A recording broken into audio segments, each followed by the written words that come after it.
Bon, donc j'avais une surprise. J'en avais 3. Vous avez dit 2. Ah ouais. Ah. J'ai fait exprès. Non. C'est parce qu'on est gentil. On est gentil. Donc maintenant, c'est les questions. Ok. On prend que les bonnes questions. Hein. Ne posez pas des questions de fou sur le background avec des trucs on ne saura pas répondre. Hein. C'est plus fort que nous. Et vous avez une meilleure mémoire, tout ça. En 20 minutes, c'est long, 20 minutes quand même. Moi, je m'appelle Joseph. Très heureux d'avoir vu ça aujourd'hui, déjà. Est-ce que Nora est la même que dans les œuvres qu'on l'a vu auparavant ou non? Je sais comment bien. Franchement, je lui demandais. Hein. On s'éloigne, c'est la même, mais on s'éloigne un petit peu de ce qui a été fait avant, notamment dans Raymond of Focus. Si tu fais référence au jeu qu'on a fait il y a 18 ans. Ah. Déjà, c'est vrai, c'est ça. Attends, c'est pas fini, Pierre, tu vas voir. On va se faire piéger 12 fois. Il va y avoir 15 questions, on va se faire avoir 12 fois. Tu es prêt pour une nouvelle question? Je suis prêt. Oui, parce que la question va être très technique. Aïe, aïe. Encore merci pour ces 3 épisodes. J'ai hâte de voir la suite. Si j'ai bien compris, donc c'est l'ultime saison. Ensuite, vous passez à Waven, c'est ça? Waven, ouais. Waven. Ouais. Moi, j'ai une question. Dans les mangas, on explore les protecteurs des mois. Est-ce qu'on va en avoir un peu plus d'informations sur eux? En fait, non. Je suis même plus à personne. Vous savez qu'il y a à peu près 1600-1700 personnages dans l'univers et tu peux essayer d'en donner quelques-uns, tu vois, mais tous, c'est dur. Non. Ouais. Oui, pour le coup, je viens de me souvenir qu'il y avait Shiva dans le manga Waku. Oui. Non, mais en fait, il y a des personnages trop puissants. On évite de trop les jouer. Là, il y a la DS. Bon, c'est une exception. Ah ouais, quoi. Je peux les consulter si vous voulez. Je le connais, le mec à la casquette, il va me poser une question de fou. Ah. Et je le connais. Alors bonjour. Comment t'appelles-tu? En fait, ma question elle va être simple, rapide, concis. Est-ce que le manga Waku est toujours canon? Qu'est-ce qui la trouve simple, la question? Je développe juste vite fait. Ah non, Dans ça y est, le manga Waku, on a toute l'histoire avec la vague qui permet d'aller à une rue. On a Valjaga, Yaku et tout. Et en fait, on a toujours pas eu la réponse pour l'instant. Pourquoi Waku a Yaku? Du coup, est-ce que tous les événements sont encore reliés et du coup, parce que c'est relié, mais en fait, ce qu'il faut aussi comprendre, c'est qu'entre chaque œuvre, il se passe des années. Des années entre chaque œuvre et il se passe des années aussi chez nous.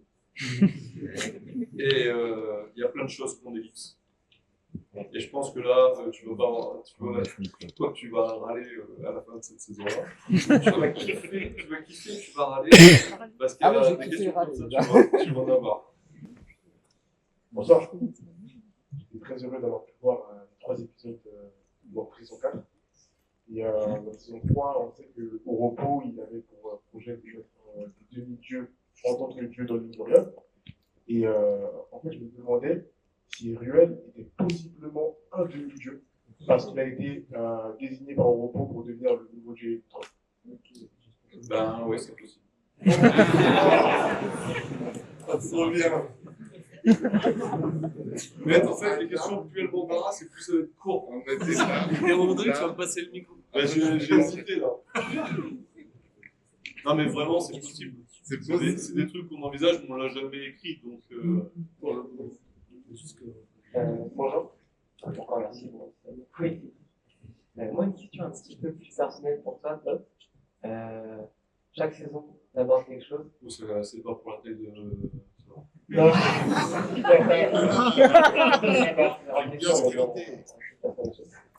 Non, ma question, c'est. Il y a un petit de 4 ans qui m'a demandé la séance. C'est vrai?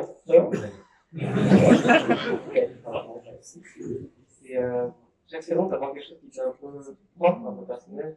Ma question, c'est plus, premièrement, que je pense que vous avez suivi la saison. Et qu'est-ce que toi, tu as voulu, si tu veux me dire quelque chose, tu as voulu transmettre dans cette saison-là, toi, ton petit coup de cœur, la question qui t'a donné réfléchir à tout ça. Merci pour cette question qui me donne des larmes aux yeux. Ah, Non, mais effectivement, dans chaque. Alors là, c'est marrant que tu dises ça, parce que tu poses cette question, parce qu'en fait, sur ce que j'ai pitché à Sonia, parce que je crois que la première personne qui j'ai pitché la saison 4, c'était Sonia. Parce que Patricia l'a dit qu'elle avait Nassiré, donc j'ai dû trouver quelqu'un d'autre. C'était Sonia, et ce que j'ai pitché à Sonia, j'ai commencé à écrire. Et j'ai tout recommencé. Parce qu'en fait, sur cette saison, pour le coup, en fait, vous avez mis quand même une pression de fou, notamment sur le Kickstarter, c'était génial, tout ce qui est autour, l'engouement aussi sur les réseaux sociaux, tout. Mais alors, ce que je n'avais pas calculé, c'est qu'après, quand je te retrouve devant ta feuille, et que tu penses à tout ça, je te dis, putain, faut pas qu'il me foire. Et donc, les premières choses auxquelles j'ai pensé, en fait, c'était vous aussi, quand même. Je me suis dit, il faut qu'on mette des choses qui vont vous faire plaisir. Et dedans, pour les trucs qui me sont vraiment personnels, je préférais qu'on en parle une fois que vous avez vu la saison. Parce qu'il y a des choses qui sont. Sinon, je vais spoiler. Mais après, je ne sais pas si vous avez remarqué, mais en fait, je le disais dans la séance précédente, il y a des choses aussi qui sont, comment dire, inspirées de tout ce qu'on a vécu. Bon, là, il y a déjà plein de choses, mais juste le masque de Nora, ou le masque de repos dans le spécial. Ça, post-Covid, on ne faisait pas. Maintenant, un personnage qui a un masque comme ça, tu vois, c'est un truc con, mais des fois, c'est pas l'idée de donner des sons ou de forcément travailler un sujet, mais les choses qu'on a vécues, on les retranscrit dans ce qu'on fait, en fait, et visuellement et narrativement. Mais à l'occasion, si on a la chance de se revoir ou de communiquer sur les réseaux sociaux, la fin de la saison, elle va arriver assez vite maintenant avec la diffusion de France Télé.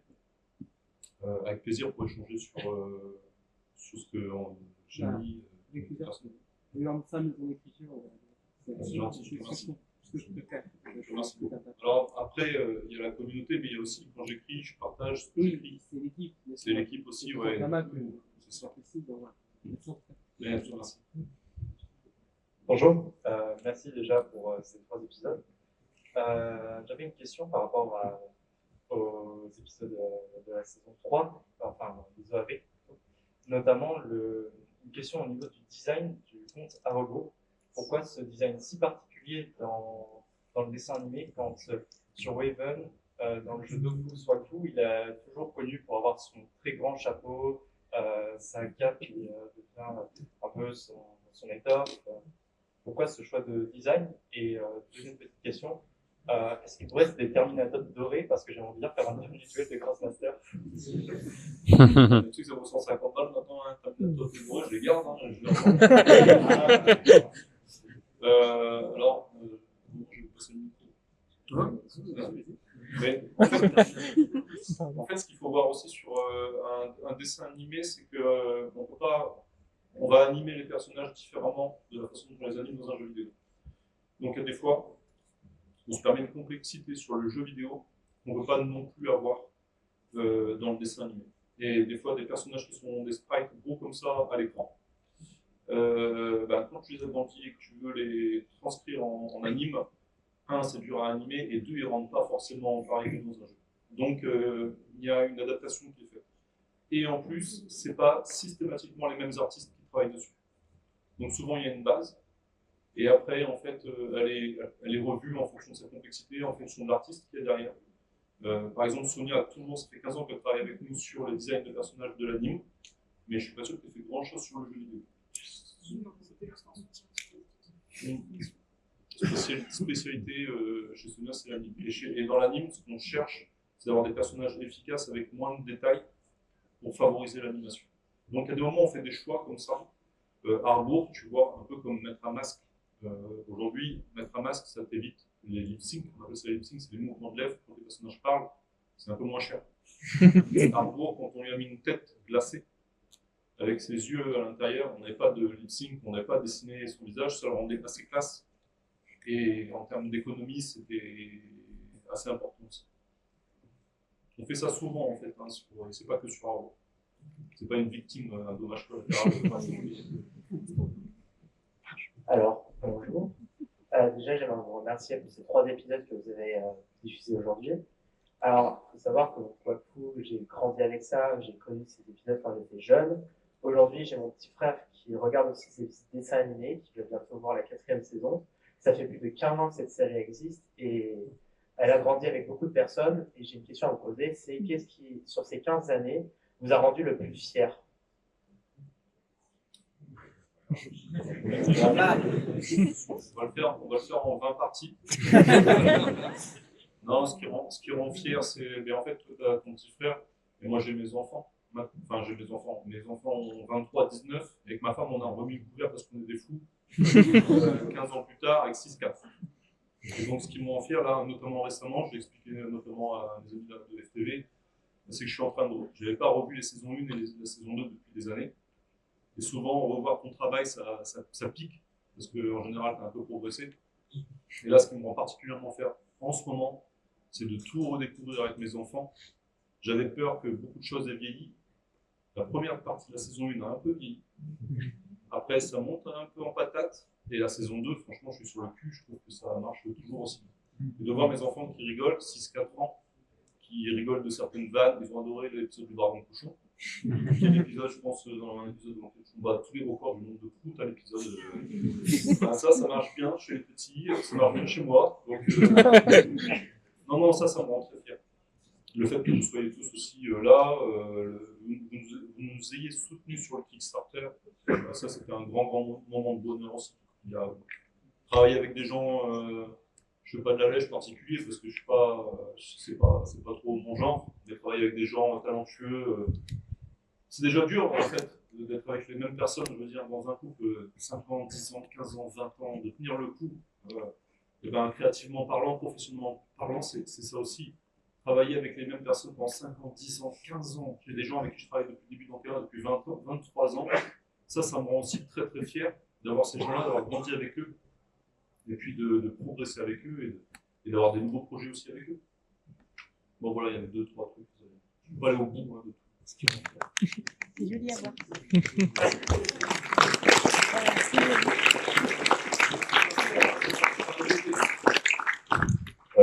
Alors bonjour et merci, je vais faire comme les autres, merci pour ces extraits pour la dernière saison. Moi je suis webtoon depuis longtemps. Bon, j'avoue qu'il y a certains épisodes que j'ai peut-être sauté. Et en fait, je jouais aussi à Dofus et j'avais une question, c'est les Osamuda n'existent plus dans l'univers où vous les avez jamais abordés, ces personnages. La petite copine, c'en est une. La petite? La petite copine avec son masque sur la tête, c'en est une. La femme d'Armand. Aurora, la reine. C'est vrai qu'ils n'ont pas des rôles extraordinaires.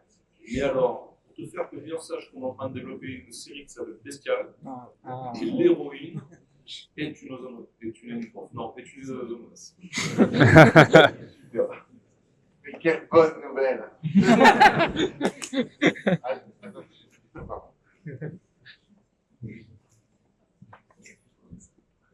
Bonsoir.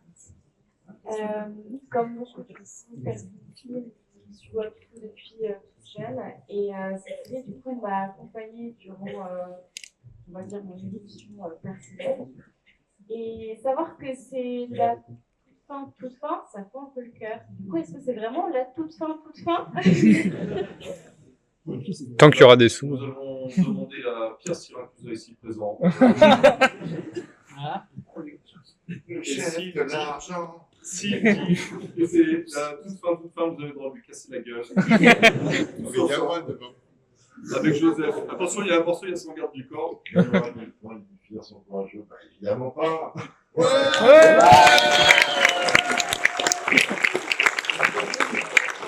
Je vois que la directrice de la diffusion. La croisée les doigts. Venez voir, madame la directrice de la diffusion, elle est extrêmement timide. Allez.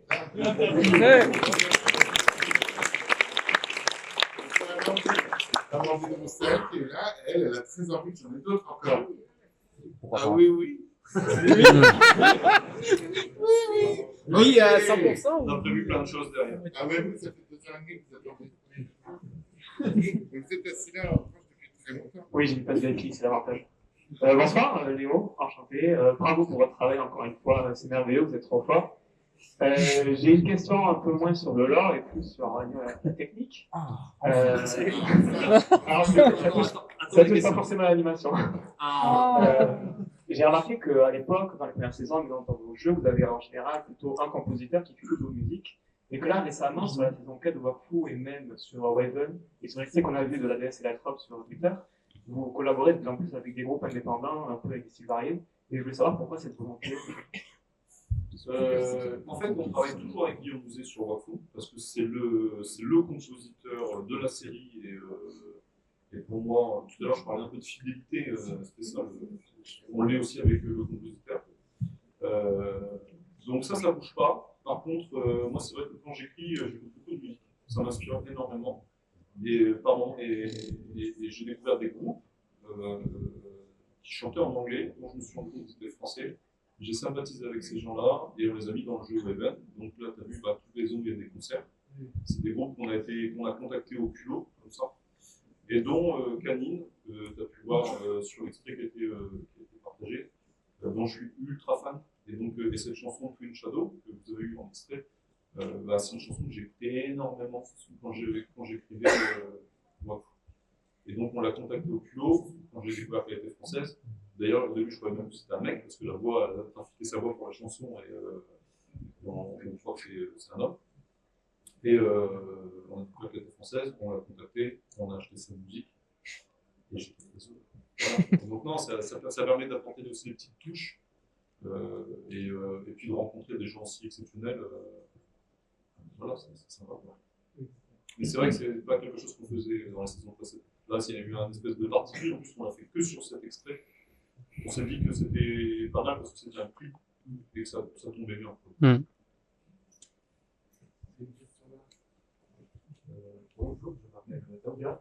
Déjà, je vous remercie énormément de présent pour répondre à la question, pour prendre du temps pour chacun d'entre nous. Et ce troisième épisode, je remercie chacun d'entre vous pour votre travail. Même vous, monsieur. Joseph, il est venu que pour picoler. Donc. Je pense qu'il y a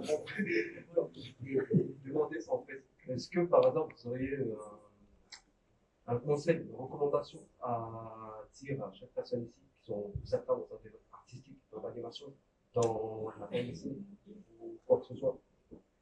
Ouais, bah en fait, là, ça, on va pouvoir le faire à 3. Ouais, un conseil chacun. Un conseil chacun. Que vous ayez envie d'écrire, que vous ayez envie de dessiner, que ce soit du décor, que ce soit du personnage, même de l'écriture, de la peinture, peu importe. Juste rester curieux, en fait. Faut être observateur. Tout ce qui vous entoure, moi je sais que je suis hyper influencé par mes enfants. J'adore mater mes enfants. Il y en a un qui filme, je vois que c'est bizarre. Donc j'adore regarder mes enfants, voir comment ils évoluent, comment ils mangent, les écouter. J'adore, je suis un vrai papa gâteau. Et moi, pour mes histoires, ça m'inspire beaucoup. Et je pense que voilà, rester, quand tu dessines, observateur, le croquis, la perspective, la structure, c'est important, mais rester observateur et aller déceler les choses qui t'intéressent pour mieux les restituer. Voilà. Le conseil. Non, il faut changer de métier. Non, le dessin, c'est. Il est en plein blues de fin de saison. En fait. Oui, j'ai un boulot. Non, le dessin, c'est avant tout déjà, il faut apprendre à. Il faut déjà aimer ça, parce que c'est un métier passion. C'est vraiment un métier qui est vraiment à part. Et il faut vraiment aimer ça. Moi, j'ai un rapport très conflictuel avec le travail. C'est à la fois l'amour et l'obsession. Et quand j'ai pas de boulot, j'en veux. Et quand j'en ai, j'en veux plus. Parce que c'est compliqué. Et, mais c'est un métier passion. Faut vraiment, il faut faire ce métier-là. C'est ce qui fera la différence entre quelqu'un qui, pour moi, qui a du boulot et quelqu'un qui n'en a pas. C'est qu'il y en a un qui travaille plus que l'autre. On dit beaucoup, ah, t'as du talent pour faire du dessin. Moi, je connais beaucoup de gens qui ont du talent, mais qui foutent rien. Et du coup, le talent, bah, ça, on connaît, hein, Monsieur Brel a dit, le talent, c'est 99% de travail et 1% de talent. Et vraiment, c'est le travail dessiné tout le temps, comme ce que disait Todd, être curieux, observateur. Et moi, si j'ai un gros conseil à donner, c'est apprendre à dessiner sur papier avant de se jeter. Il ne faut jamais laisser le papier. Moi, j'ai appris le storyboard papier déjà avec Jean-Jacques. C'est lui qui m'a appris le board. Et après, moi, je suis parti au Japon 10 ans et j'ai travaillé au Japon sur papier. J'ai travaillé sur papier. J'ai crimé des cercles pendant 1 mois à la main. C'était casse-croûte. Et je me suis rendu compte qu'en fait, ça permet d'avoir. Ouais, c'est génial. Puis après, je fais des vidéos TikTok et tout. Non, et ça permet vraiment d'assurer son trait parce que pour transmettre des idées et se faire plaisir, il faut que le dessin ne soit pas une corvée. Parce que si c'est une corvée, on peut lâcher très vite. Et donc, il faut que ça devienne un outil. Et pour ça, il n'y a qu'une seule façon de devenir meilleur, c'est dessiner tout le temps. Il n'y a pas d'autre secret, il n'y a pas de génie, rien. Alors, des fois aussi, il y a des gens qui ont des mémoires photographiques ou ce genre de choses. Mais le commun des mortels, c'est travailler, dessiner tout le temps avec papier, ne jamais laisser tomber. Voilà.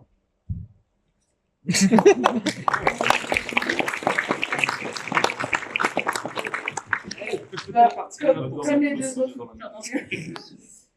Non, donc le travail, l'observation, et la passion, oui. Non, mais c'est ça, je suis en train de chercher. Non, alors ça va un peu avec les deux, c'est la fusion des deux, c'est la variété. Moi, je sais que pour le character design, j'adore aller dans tous les styles, en fait.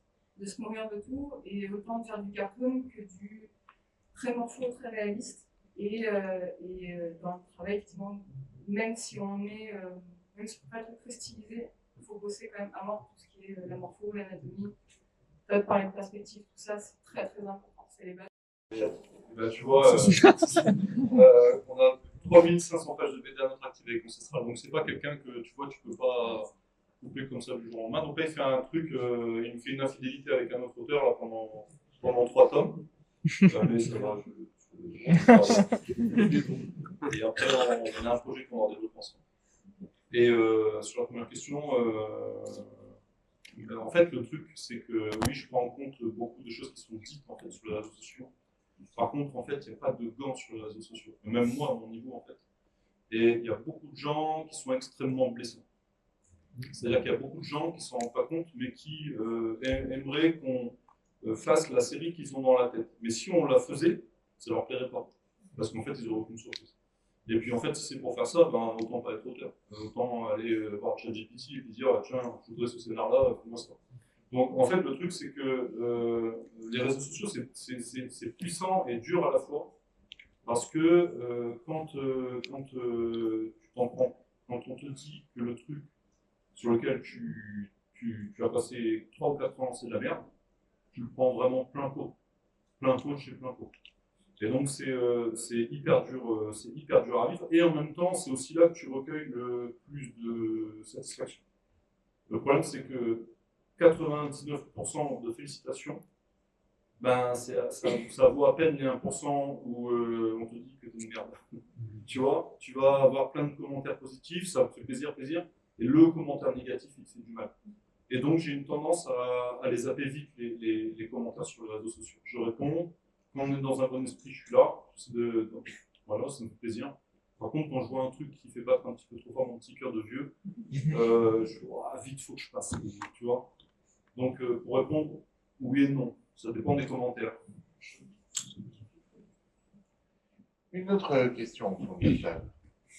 On répond que aux questions qui sont devant. Merci beaucoup pour les 3 épisodes qui ont été diffusés. Et moi, j'aimerais vous poser une question qui est un peu pour tout le monde, mais aussi pour Todd, qui est peut-être un peu au niveau personnel par rapport aux antagonistes. Parce que à chaque saison, on a un antagoniste principal. J'aimerais savoir quel est votre antagoniste favori, parce qu'on sait que chaque antagoniste représente très certainement quelque chose d'assez personnel, notamment Nox, d'ailleurs, qui est l'antagoniste que j'ai le plus apprécié à travers les 3 saisons. J'aimerais savoir qu'est-ce qui vous attire le plus à travers un de ces antagonistes, autant au niveau du design que c'était, par exemple. C'est 4 heures. Ben, en fait, tous les méchants, je les aime. Mais si je devais en fait, je m'applique plus quand j'écris à travailler les méchants que les héros. Parce que pour moi, c'est le méchant qui fait l'histoire. Dans le film de Dofus, il y a Judith. Et je crois que c'est mon personnage préféré. Je crois que c'est Judith, la petite Juju, je suis tombé amoureux. En plus, en design, on lui a donné un peu les formes de ma femme. Elle est belle, hein. C'est vrai. Non, c'est vrai. Mais pas le nez. Et Juliette, j'adore. Et tous les personnages qu'on travaille, les méchants, pour moi, ils doivent avoir une grosse part d'humanité. Et si tu les comprends, en fait, si y a un moment, il y a un débat moral avec les héros, et que tu te dis, ah merde, le méchant, je comprends ce qu'il raconte et je suis presque de son côté, moi, en tant que scénariste, j'ai l'impression d'avoir gagné quelque chose. Et quand je vous ai vu pleurer sur la mort de Nox, dire Hugo c'est un salaud, il a enfermé Kid B à la fin de la saison 2, et dire ah Hugo quand même, voilà, moi je suis dans ces moments-là, je suis bien. C'est un peu ça. Non, au départ, ça a été Kid B, parce que j'aime me rappeler beaucoup, il est complètement taré, il est cool. Et surtout dans la. Ouais, il est complètement fou. Non, Kid B est très bien. Mais moi, forcément, bon, bah. Après, on pourrait me dire, oui, mais c'est parce que tu as bossé dessus. Oui, mais non, en fait. Moi, le méchant de la saison, de cette saison-là, il est vraiment très bon. Autant que le visuel. Oui, le visuel est très bon, l'écriture, et puis ce qu'il représente, en fait. Et d'où il vient. Moi, bon, vous ne l'avez pas vu, mais dans le dernier épisode, dis-nous plus. Quand Hugo, ils sont dans un coup, ils meurent. C'est fou le One Piece. Exactement. Donc, non, mais voilà, et il va s'en rendre compte, on va le faire. Donc, Kid B en deuxième et le méchant de cette saison. J'ai pas dit son. Ouais, t'as rien dit. J'ai rien dit. Enfin, je pense que t'as pas dit. Tu spoil tellement de choses, je sais pas ce que je peux dire. Pas ça, je spoil sur des trucs de merde. Sur leur boss. Non, ça va comme ça. C'est Juliette aussi. Je sais que Juliette. Non, puis ouais, tous ils ont une personnalité qui est super intéressante. Enfin, on se pose des questions effectivement. On se dit, c'est quoi la border pour être du côté obscur de la force. C'est super intéressant. Il faut réfléchir. Bonjour Todd. Moi aussi, mon personnage préféré, c'est Julie. Ouais, mais c'est ma femme. Ouais. Franchement, non. Merci beaucoup. Moi, la question que j'ai, je savais qu'il y avait des futurs projets, puisque sur un live, tu as parlé d'un nouveau Kickstarter, tu as parlé de 3 projets, et bon, je sais qu'il y a plein de contraintes, notamment, tu vas probablement prendre en compte aussi un peu la vie des fans, mais toi, vraiment, quel serait le projet qui te fait le plus vibrer si tu dois justement en amorcer un nouveau projet chez Dark qui avait été discuté la saison 5 pour pouvoir faire justement le livre de Alors, j'ai une chance absolue dans la vie, c'est que les projets sur lesquels je bosse, franchement, j'ai cette chance-là. Donc, en fait, en fait, ce qu'on fait souvent, c'est qu'on travaille comme tous les producteurs, plusieurs projets en même temps, en espérant qu'il y en ait un qui passe, que tu puisses continuer à développer ton flux. Donc, on a actuellement peut-être 3-4 projets. Il y en a un qui est en cours de pré-prod, qui va commencer incessamment surtout en production. C'est Bestial, sur un petit format, et ça va être super. Et là, pour le coup, je peux en parler en toute humilité parce que je ne bosse pas dessus. Donc, je vois les animatiques qui arrivent, je vois les rendus qui arrivent, ça va être fantastique. Il y a Princesse Rainette qui est une suite de Princesse Dragon. Princesse Dragon, en fait, je ne pensais pas, par exemple, dans ma carrière, que j'allais prendre un plaisir à faire des films pour enfants. Et avec l'arrivée de mes derniers enfants, j'ai vraiment adoré travailler un film pour les petits.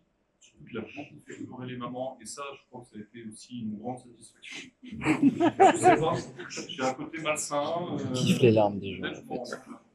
Et donc, on a un autre projet qui s'appelle Princesse Rainette, que j'aimerais beaucoup développer aussi, qui est dans le même esprit. On a Welsh et Cheddar, en fait, pour être honnête avec toi, on est en train de le relancer. Avec une société japonaise, donc on est très content aussi. Trop bien.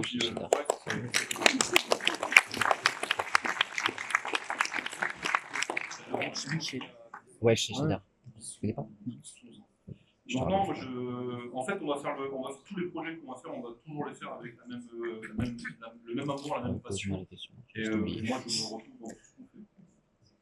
Merci beaucoup. Bonsoir. Très bien. Cette casquette. le Kickstarter. On est combien à l'avoir ici? Qui a la question?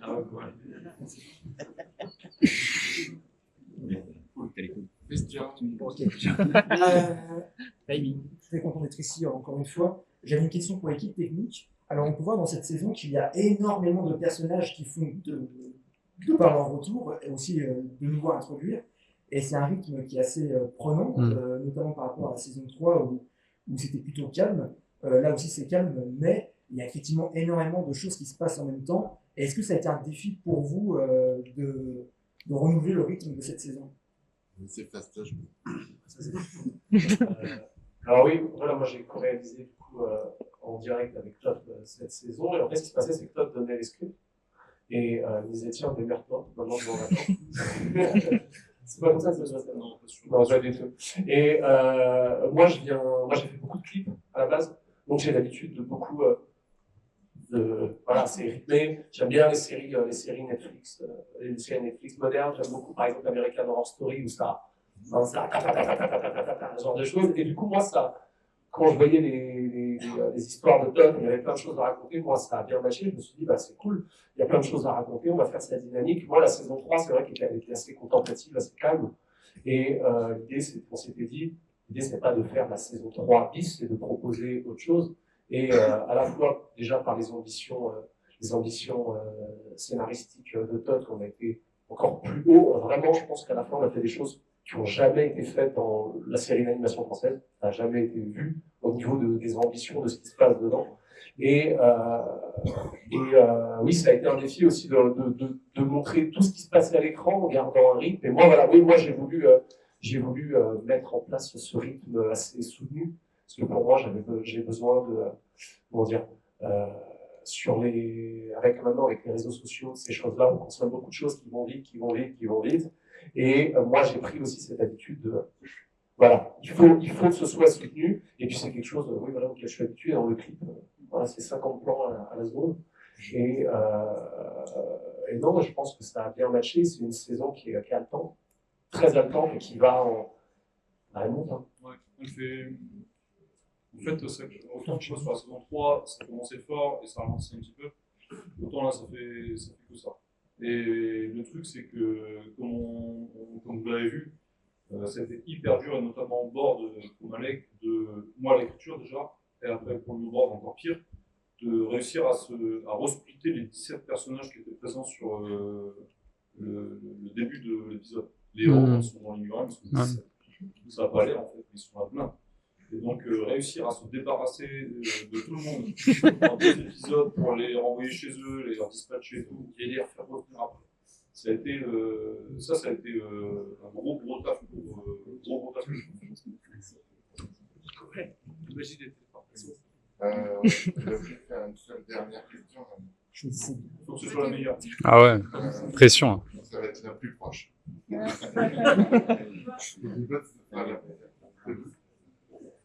Elle est là. Ce n'est pas la plus proche. Moi, j'avais plus une question pour Sonia.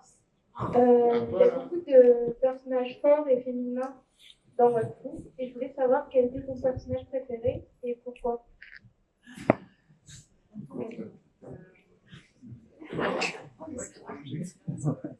Mais vous ne l'avez pas encore vu. Vous l'avez à l'épisode 4, je pense. Ouais, du coup, faites un visuel. La reine de Bonta, elle. La reine de Bonta. Ouais, à partir du 9 février. Bah non, même pas. Faut attendre une semaine après encore. À partir du 9-16 février. En vrai, ils sont tous un peu. On a tout plaisir. Ouais, voilà, on aura avec la souci. Elle est super plaisante.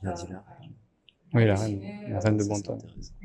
La déesse, dans certaines aussi attitudes, c'était cool. Vous n'avez pas été choqué par la déesse, ça va? Non. Pour l'instant, non. Est-ce qu'elle cache quelque chose? C'est tellement Ça change. On ressent la bête de la Danielle. On aurait voulu continuer. Vous voulez commander des petits sandwichs, des petites courgettes vapeur, ça, mais c'était pas possible. Donc on est obligé d'arrêter. Vous voulez dire un peu de trucs? Non. Tu avais d'autres persos préférés? J'ai dit, on s'en tous. Tous. C'est que ça. Merci beaucoup.